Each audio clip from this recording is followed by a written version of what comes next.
Tu dors de plus en plus mal avec l'âge? Bonne nouvelle, ce n'est pas normal. Et surtout, ce n'est pas irréversible. Il y a des erreurs simples qui sabotent ton sommeil et tu peux les corriger dès maintenant. Avec le temps, on finit souvent par croire que les mauvaises nuits font simplement partie du processus, comme si dormir moins bien était une conséquence normale, logique et inévitable de l'âge. Beaucoup de personnes se résignent peu à peu en se disant qu'il faut accepter cette situation et faire avec. Pourtant, ce que j'observe très souvent, c'est que ce ne sont pas les années en elles-mêmes qui sabotent le sommeil, mais plutôt des habitudes installées progressivement, parfois avec de très bonnes intentions. Ces habitudes s'installent sans qu'on s'en rende compte, jusqu'au jour où les nuits deviennent de plus en plus légères. Et la bonne nouvelle, c'est que lorsqu'on identifie ces mécanismes et qu'on les ajuste, le sommeil peut redevenir bien plus profond, plus stable et surtout beaucoup plus réparateur. L'une des erreurs les plus fréquentes concerne l'utilisation de certains compléments associés au sommeil. Beaucoup de personnes les prennent pour se donner un coup de pouce, ce qui est parfaitement compréhensible lorsqu'on commence à mal dormir. Mais avec le temps, on a tendance à en ajouter, à les combiner entre eux ou à augmenter les quantités lorsque les nuits restent compliquées. Le problème, c'est que le corps, surtout en avançant en âge, ne réagit plus de la même manière qu'avant. Ce qui est censé aider peut alors devenir contre-productif.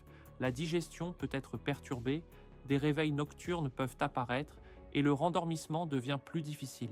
Le sommeil se fragmente, la récupération diminue et la fatigue s'installe parfois durablement, sans que l'on comprenne vraiment pourquoi. Avec l'âge, le corps devient également plus sensible aux excès. Même des solutions considérées comme douces peuvent, lorsqu'elles sont mal utilisées ou prises en trop grande quantité, stimuler l'organisme au lieu de l'apaiser.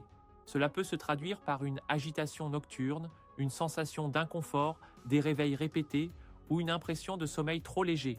Et une fois que le corps est sorti de son état de repos, il lui faut souvent beaucoup plus de temps pour retrouver le calme nécessaire pour se rendormir. Parfois, une seule perturbation suffit à déséquilibrer toute la nuit avec des conséquences qui se ressentent dès le lendemain. Une autre erreur très courante concerne ce que l'on utilise pour tenter de réguler le rythme du sommeil. Avec le temps, certaines productions naturelles du corps peuvent diminuer, ce qui pousse beaucoup de personnes à vouloir compenser. C'est une réaction logique et humaine. Mais le sommeil ne fonctionne pas sur le principe du « plus j'en prends, mieux ça marche ». Des quantités trop élevées ou un mauvais moment de prise peuvent au contraire désynchroniser le rythme naturel du corps. Cela peut provoquer une somnolence mal placée, une sensation de brouillard mental au réveil ou une fatigue persistante tout au long de la journée. Le corps n'a pas besoin de signaux forts ou agressifs, il a surtout besoin de signaux justes, cohérents et bien synchronisés. Il est aussi essentiel de garder à l'esprit que tout ce que tu prends, même ce qui paraît anodin ou naturel, peut interagir avec le reste. Avec l'âge, il est fréquent d'avoir plusieurs habitudes en parallèle, parfois depuis des années, et ces effets peuvent s'additionner sans que l'on en ait conscience. Ce cumul peut influencer le sommeil, l'énergie, la digestion et même l'humeur. Prendre un peu de recul, observer l'ensemble de ce que l'on consomme et réfléchir à la cohérence globale permet souvent de mieux comprendre pourquoi les nuits sont devenues moins bonnes. Un autre point important, et pourtant souvent sous-estimé, concerne le moment où l'on va se coucher.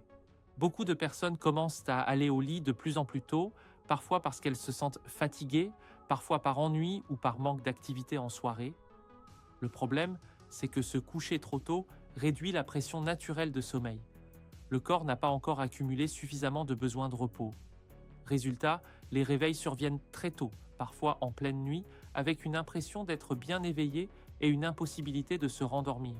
Ce décalage crée frustration, inquiétude et fatigue dès le lendemain. Le sommeil repose sur un rythme interne très précis. Lorsque ce rythme est respecté, le corps s'endort plus facilement et dort plus profondément. Lorsqu'il est perturbé, même légèrement, le sommeil devient plus léger, plus fragile et moins réparateur.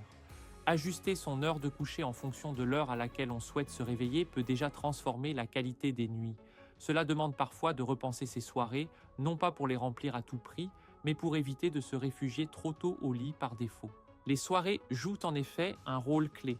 Le corps a besoin de comprendre que la journée se termine progressivement. Des activités calmes mais engageantes, comme un peu de mouvement doux, de la lecture, de l'écriture, de la musique ou simplement une discussion avec quelqu'un, permettent de garder un rythme sain. Ce sentiment de lien, de continuité et de sens devient particulièrement important avec l'âge, car il influence directement l'état mental et émotionnel, et donc la qualité du sommeil. Enfin, il y a un sujet incontournable, la caféine. Avec le temps, on ressent parfois moins ses effets immédiats, ce qui donne l'impression qu'elle n'agit plus vraiment. Pourtant, le corps met beaucoup plus de temps à l'éliminer. Même consommée en début ou en milieu de journée, elle peut encore être active au moment du coucher.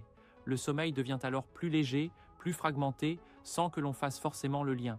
Réduire progressivement, sans brutalité, permet souvent de retrouver des nuits plus profondes, tout en conservant le plaisir du rituel. Ce qu'il faut retenir, c'est que mal dormir en avançant en âge n'est pas une obligation. Dans la majorité des cas, ce sont des ajustements simples, progressifs et bienveillants qui font toute la différence.